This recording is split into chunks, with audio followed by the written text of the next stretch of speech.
Bonsoir à tous, ça faisait longtemps que j'avais pas fait une petite vidéo en direct dans ma voiture en sortant de film.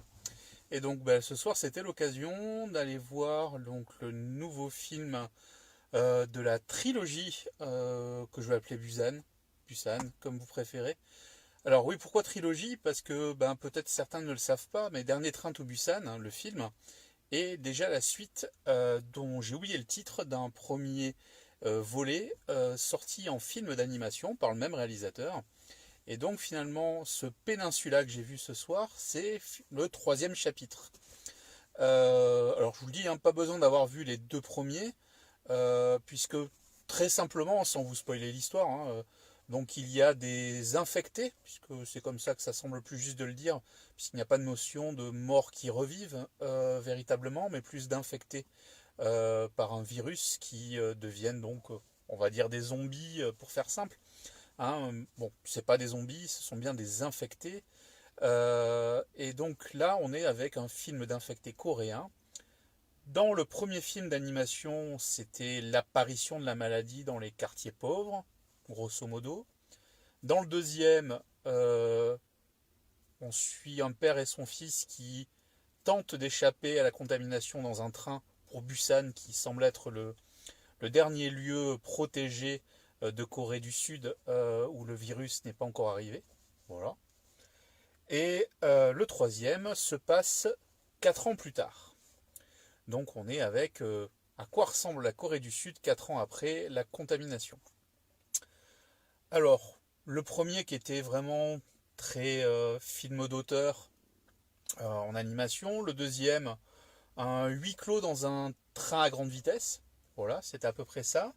Et ce troisième, eh ben, on est avec du post-apo peut-être un petit peu plus classique. En tout cas, c'est clairement un film post-apo, post-apocalyptique, pour ceux qui n'auraient pas compris. Et on est avec quelque chose qui, je trouve, démarre un peu avec une ambiance Z-Nation, pour ceux qui connaissent, c'est-à-dire du film de zombies ou d'infectés un peu délirant. Alors, c'est pas que c'est de l'humour, c'est juste que c'est le style coréen. Mais pour nous, occidentaux, je pense que ça peut se percevoir un peu comme peut l'être Zen Nation, comme un petit côté parodique. C'est pas le cas là, hein. On n'est pas avec de la parodie, mais c'est vrai que cet humour un peu décalé coréen, ça peut surprendre au départ.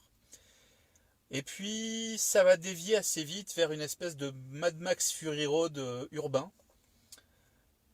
Et pour finir avec une fin, pas une fin qui rappelle celle de Busan. Voilà. Euh, donc une fin qui reste ouverte tout en clôturant bien l'histoire. Voilà. C'est en ça que je dis que c'est pareil que Busan, où on avait l'aventure qui se termine avec une porte ouverte. Bon. Est-ce qu'on a saisi cette porte ouverte? J'en ai pas l'impression. En tout cas, on est plutôt. Ça me fait penser un peu à Cloverfield. Donc la série, la saga Cloverfield, où il y a plusieurs films. Alors pour rappel, Cloverfield, c'est donc il y a plusieurs films. On est sur une invasion d'extraterrestres sur Terre. On a eu le premier film qui était l'invasion proprement dite. Le deuxième avec Cloverfield Lane, qui était une espèce de huis clos dans un bunker alors que les extraterrestres envahissent le monde. Et un troisième qui était une exploration spatiale. Voilà. En tout cas, on est dans à chaque fois, voilà, c'est un peu la même idée. Alors quand je dis la même idée, c'est la même idée conceptuelle, c'est-à-dire, là je prends l'exemple de Cloverfield où il y a trois films en l'état, je crois pas qu'il y en ait eu de quatrième, quoique j'ai un doute. J'ai un doute avec, j'ai oublié le nom, mais ouais, je pense qu'ils en sont à quatre. Je trouve plus le nom de ce film Seconde Guerre mondiale qui est en lien a priori avec cet univers-là. En tout cas, voilà, on est avec un univers qu'on va décliner dans des genres cinématographiques différents. Clairement, dans le cas de Busan, le film d'animation, le huis clos à 100 à l'heure dans un train, et finalement une espèce de, ouais, je le redis, un Mad Max Fury Road coréen. Ça fait vraiment trois genres différents. Et donc c'est pour ça que je n'ai toujours pas dit si j'aimais le film, mais volontairement parce que il y aurait une grosse erreur à faire, c'est de vouloir le comparer au précédent. Pour moi, on n'est pas dans quelque chose qui se veut être une suite. Donc il n'y a pas à comparer, à savoir si c'est mieux l'un que l'autre. On est vraiment avec, je le redis, 3 films très différents.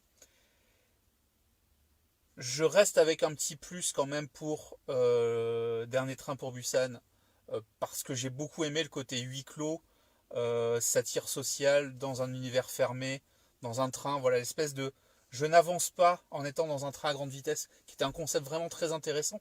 Après, c'est vrai que les Coréens, aussi comme les Japonais, sont très fétichistes presque des moyens de transport. Donc c'est vrai que on a le train dans le 2. Là ici, ce coup-ci, c'est les voitures. Alors, petite parenthèse sans publicité, alors je vais dire de suite Peugeot, Citroën, Renault, Hyundai, voilà. Clairement, à la fin du film, si vous devez changer de voiture, je suis sûr que vous allez acheter une Kia. Parce que les Kia, c'est vraiment increvable en fait dans ce film, vous verrez ça. Justement, sur les voitures, petite remarque. Alors, c'est pour moi le principal défaut du film, il est là. C'est qu'on a de super courses-poursuites en voiture.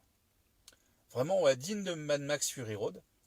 Sauf qu'elles sont entièrement, quasiment entièrement faites en CGI, donc en image de synthèse.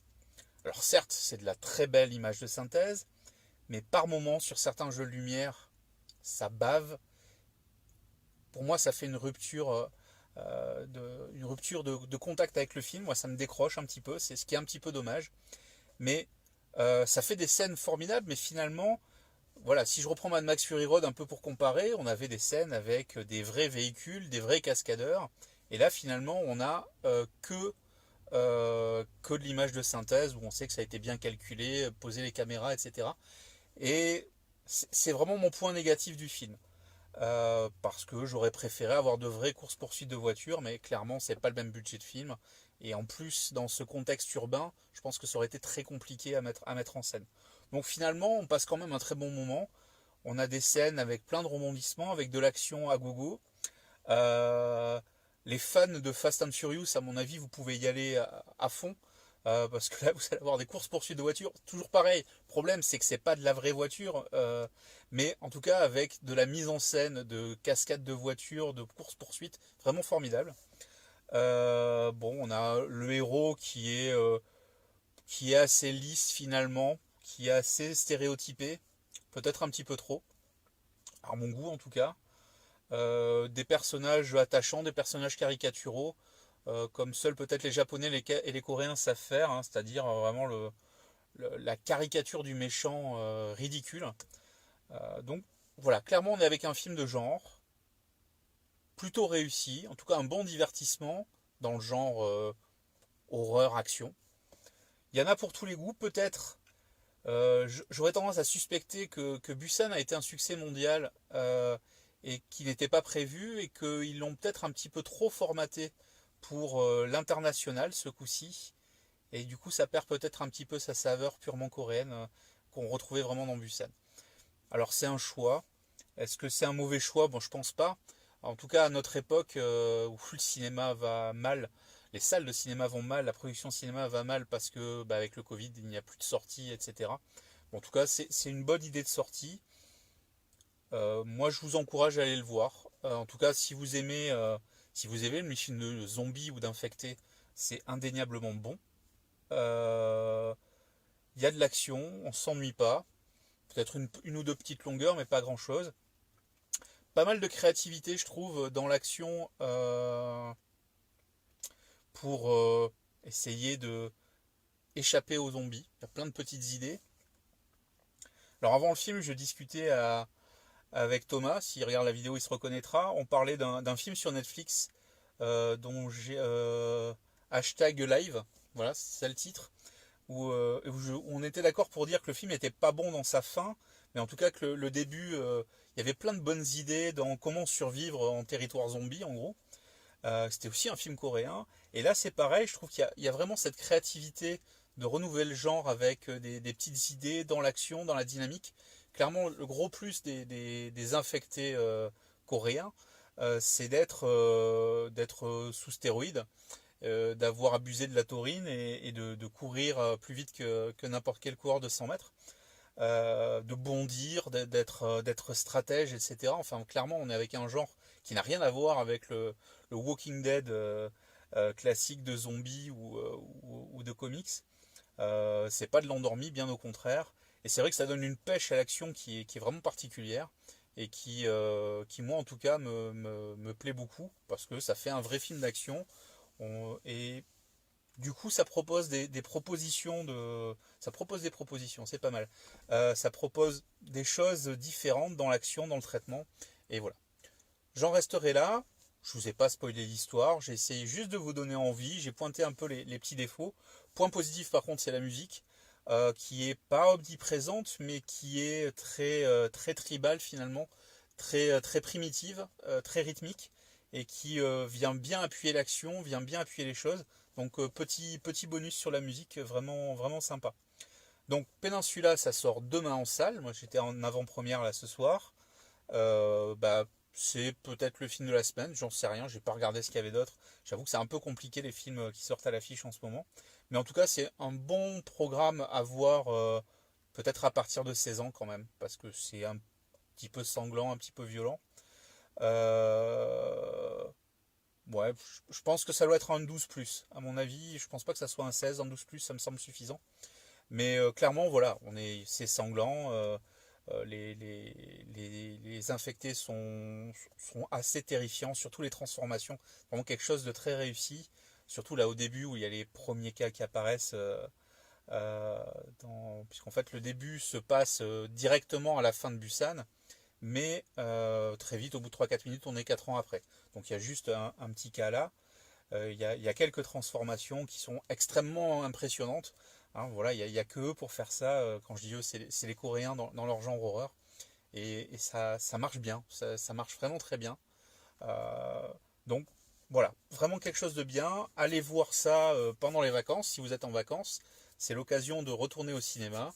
Et puis bon, moi je l'ai vu au CGR Lescar, comme bien souvent. Et la salle s'y prête bien, donc n'hésitez pas à y aller. Je vous dis à très bientôt pour une nouvelle chronique Seven Art Review. Bye bye.